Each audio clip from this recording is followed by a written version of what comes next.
ओम शांति। आज 30 जून 2021 की साकार मुरली। आज बाबा ने कहा, मीठे बच्चे, बाप की आशीर्वाद लेनी है तो सर्विसूल सपूत बच्चे बन सबको सुख दो, किसी को भी दुख न दो। प्रश्न, धर्मराज की सजाओं से छूटने के लिए किन ईश्वरीय नियमों पर ध्यान देना है? उत्तर, कभी भी ईश्वर के सामने प्रतिज्ञा कर उसकी अवज्ञा नहीं करनी है। किसी को दुख नहीं देना, क्रोध करना, तंग करना, अर्थात ऐसी चलन चलना जिससे ईश्वर का नाम बदनाम हो, तो उन्हें बहुत सजाएं खानी पड़ती। इसलिए ऐसा कोई कर्म नहीं करना है। माया के कितने भी तूफान आए, बीमारी उथल खाए, लेकिन राइट रॉन्ग की बुद्धि से जजमेंट कर रॉन्ग कर्म से सदा बचे रहना। गीत है, कौन आया मेरे मन के द्वारे। ओम शांति। यह किसने कहा ओम शांति? बाप और दादा।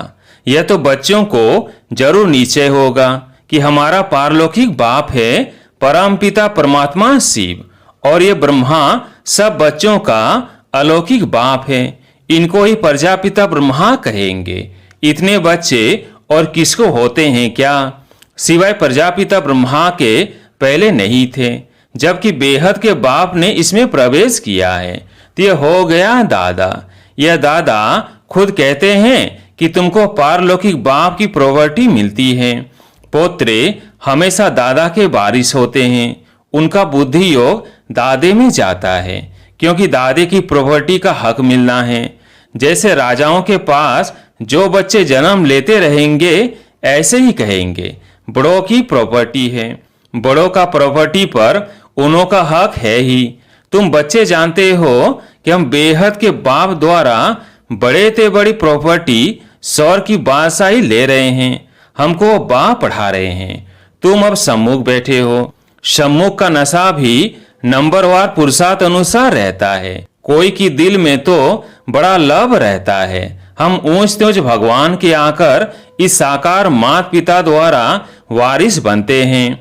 बेहद का बाप बहुत मीठा है, जो हमको राजाई के लायक बनाते हैं।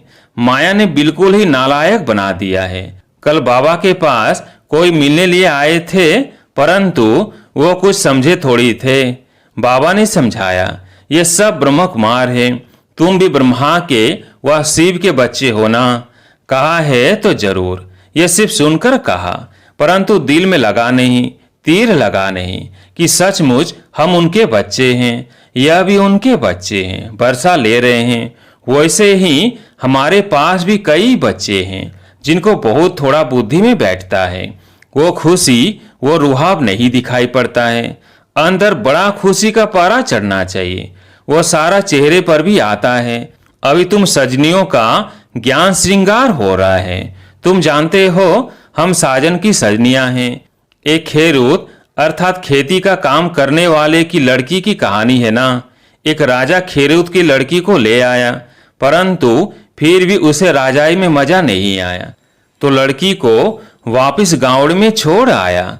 बोला, तुम राजाई के लायक नहीं हो। यहाँ भी बाप श्रृंगार करते हैं, तुम भविष्य में महारानी बनो। कृष्ण के लिए भी कहते हैं, भगाया पटरानी बनाने के लिए, परंतु कुछ समझते नहीं हैं। सब है इनरिलीजियस माइंडेड। समझते हैं ऐसे ही दुनिया चलती रहती है, कुदरत है। बहुत है जो मंदिर टिकाने में भी नहीं जाते, न शास्त्रों आदि को मानते हैं। गवर्नमेंट भी धर्म को मानने वाले नहीं हैं। भारत किस धर्म का था, अब किस धर्म का है, बिल्कुल नहीं जानते। अभी तुम बच्चे हो दैवी कुल के। जैसे वो क्रिश्चियन कुल के हैं, वैसे तुम ब्राह्मण कुल के हो। बाप कहते हैं, पहले पहले तुम बच्चों को पति शूद्र से ब्राह्मण बनाता हूँ। पावन बनते बनते फिर 21 जन्मों के लिए तुम दैवी संप्रदाय बन जाएंगे। दैवी गोद में जाएंगे। आगे थे आसुरी गोद में। आसुरी गोद से फिर तुम ईश्वरीय गोद में आए हो। एक बाप के बच्चे भाई बहन हैं। ये एक वंडर है। सब कहेंगे हम ब्राह्मण कुल के हैं, हमको तो श्रीमत पर चलना है, सबको सुख देना है, रास्ता बताना है। दुनिया में कोई नहीं जो मुख से कहे बेहद के बाप से बेहद का बरसा कैसे लिया जाता है। तुमको बेहद का बाप मिला है, तुम ही उनके बच्चे बने हो। बुद्धि से जानते हो कल्प पहले जिन्होंने बाप से बरसा लिया होगा वही आकर लेंगे। थोड़ा भी बुद्धि में होगा तो कभी न कभी आकर पहुंचेंगे। आएंगे तो कुछ न कुछ लेने लिए। तुम्हारे में भी नंबरवार जानते हैं। आज पावन बनने लिए आए हैं, कल फिर पतित बन पड़ते हैं। किसका खराब संग लगने से भूल जाते हैं कि बाप का बनकर फिर बाप को छोड़ा तो बहुत पाप आत्मा हो जाते हैं। जैसे कोई किसका खून करते हैं तो पाप लगता है, वह पाप भी थोड़ा है। या जो बाप का बनकर फारकती दे देते हैं, प्रतिज्ञा कर फिर विकारी बन पड़ते हैं तो बहुत पाप लगता है। अज्ञान काल में इतना नहीं लगता जितना ज्ञान में लगता है। अज्ञान काल में तो मनुष्यों में क्रोध कॉमन होता है। या तुमने किस पर क्रोध किया तो 100 गुना दंड हो जाता है। अवस्था बिल्कुल गिर जाती है क्योंकि ईश्वर का फरमान नहीं मानते हैं। धर्मराज का फरमान मिलता है, पवित्र बनना है। तुम ईश्वर का बन जरा भी उनके फरमान की अवज्ञा की तो 100 गुना दंड चढ़ जाता है। क्रिएटर तो वो एक है, ब्रह्मा विष्णु शंकर भी उनकी रचना है। धर्मराज भी क्रिएशन है। धर्मराज का रूप भी बाबा साक्षात्कार कराते हैं, फिर उस समय सिद्ध कर बतलाते हैं। देखो तुमने प्रतिज्ञा की थी हम क्रोध नहीं करेंगे, किसको दुख नहीं देंगे, फिर भी तुमने इनको दुख दिया, तंग किया। अब खाओ सजा। विगत साक्षात्कार सजा नहीं देते हैं, प्रूफ तो चाहिए ना। वो भी समझते हैं बरोबर मैंने बाप को छोड़कर यह कुकर्म किया। बदनामी कराने से फिर बहुतों पर आफत आ जाती है, कितनी अबलाएं बंधन में आ जाती है। सारा दंड बदनामी कराने वालों पर पड़ जाता है। इसलिए बाप कहते हैं बड़े ते बड़ा पाप आत्मा देखना हो तो यहाँ देखो। धोबी के पास बहुत मेले सड़े हुए कपड़े जब होते हैं तो सटका लगाने से फट पड़ते हैं, तो यहाँ भी सटका सहन न कर चले जाते हैं। ईश्वर की गोद में आकर डायरेक्ट उनको अवज्ञा की तो सजा खानी पड़ेगी। जो हेड ब्राह्मणी पार्टी ले आती है उन पर बहुत बड़ी रेस्पॉन्सिबिलिटी है। एक ने भी अगर हाथ छोड़ दिया, भिखारी बना, तो उनका पाप ले आने वाले पर आ जाएगा। ऐसे कोई को भी इंद्र सभा में नहीं लाना चाहिए। नीलम परी पुखराज परी की कहानी भी तो है ना। इंद्र सभा में कोई छिपाकर ले आई तो इंद्र सभा में बास आने लगी तो ले आने वाली पर दंड पड़ गया। ऐसे कुछ कहानी है। वह पत्थर बन गई। बाबा पारसनाथ बनाते हैं, फिर अगर अवज्ञा की तो पत्थर बन जाते हैं। राजाई पाने का सौभाग्य गंवा देते हैं। समझो कोई गरीब राजा की गोद लेते हैं, अगर नालायक बन पड़ा और राजा निकाल देवे तो क्या होगा, फिर कंगाल के कंगाल बन पड़ेंगे। या भी ऐसे हैं, फिर बहुत दुख महसूस होगा। इसलिए बाप कह देते हैं कभी भी कोई अवज्ञा नहीं करना। बाप है साधारण, इसलिए शिव बाबा को भूल साकार में बुद्धि आ जाती है। अब तुम बच्चों को सीमत मिलती है, जो गंदे बन पड़ते हैं ऐसे फिर इंद्र सभा में बैठ न सके। हर एक सेंटर इंद्रप्रस्थ है जहाँ ज्ञान की वर्षा हो रही है। नीलम परी पुखराज परी नाम तो है ना। नीलम रतन को कहते हैं। यह बच्चों पर नाम रखे जाते हैं। कोई तो बहुत अच्छा जैसे रतन है, कोई फलौ नहीं है। जवाहरात में कोई कोई बहुत दागी होते हैं, कोई एकदम प्योर होते हैं। या भी नंबरवार रतन है। कोई कोई रतन बहुत वैल्यूबल है, बहुत अच्छी सर्विस करते हैं। कोई तो सर्विस के बदले डिस सर्विस करते हैं। गुलाब के फूल और आग के फूल में भी कितना फर्क है। शिव पर दोनों चढ़ाते हैं। अब तुम जान गए हो हमारे में फूल कौन कौन है। उनकी सब मांगनी करते हैं कि बाबा हमको अच्छे अच्छे फूल दो। अब अच्छे अच्छे फूल कहाँ से लाए।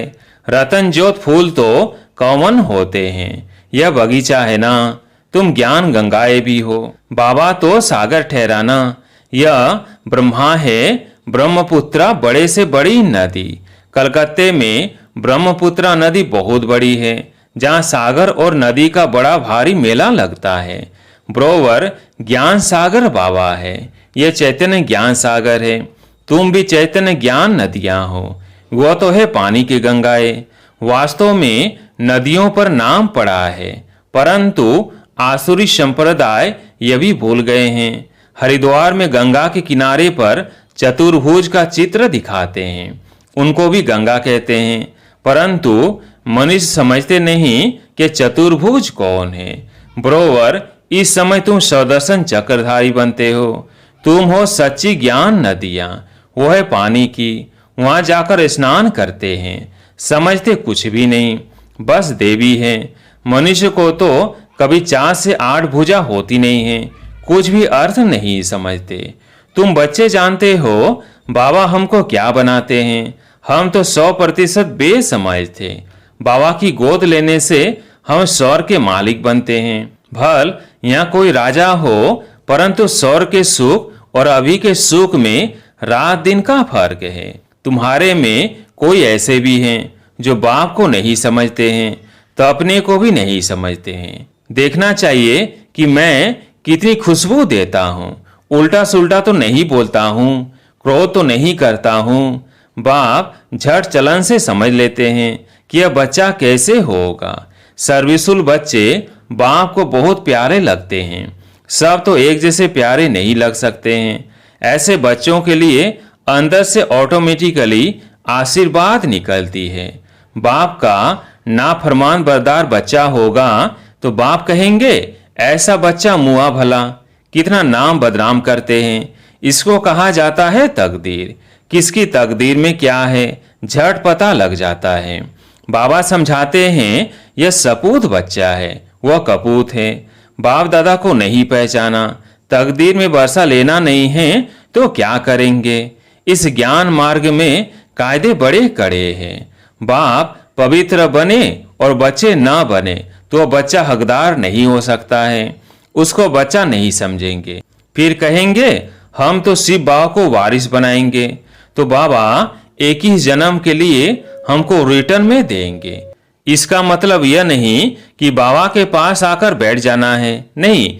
गृहस्थ व्यवहार में रहते सबको संभालना भी है, परंतु ट्रस्टी होकर रहना है। ऐसे नहीं कि तुम्हारे बच्चों आदि को बाप बैठ संभालेंगे, नहीं। ऐसे ख्यालात वाले भटक पड़ते हैं। यह बाबा के पास तो बिल्कुल पवित्र चाहिए, अपवित्र कोई बैठ न सके, नहीं तो पत्थर बुद्धि बन जाएंगे। बाबा कोई श्राप नहीं देते हैं, यह तो एक लॉ है। बाप कहते हैं फिर खबरदार रहना, कर्मेंद्रियों से कोई पाप किया तो यह मरा। बड़ी भारी मंजिल है। बाबा का बच्चा बना तो फिर बीमारी सारी उथल खाएगी, डरना नहीं है। वैद्य लोग भी कहते हैं फलानी दवाई से तुम्हारी बीमारी बाहर निकलेगी, तुम डरना नहीं।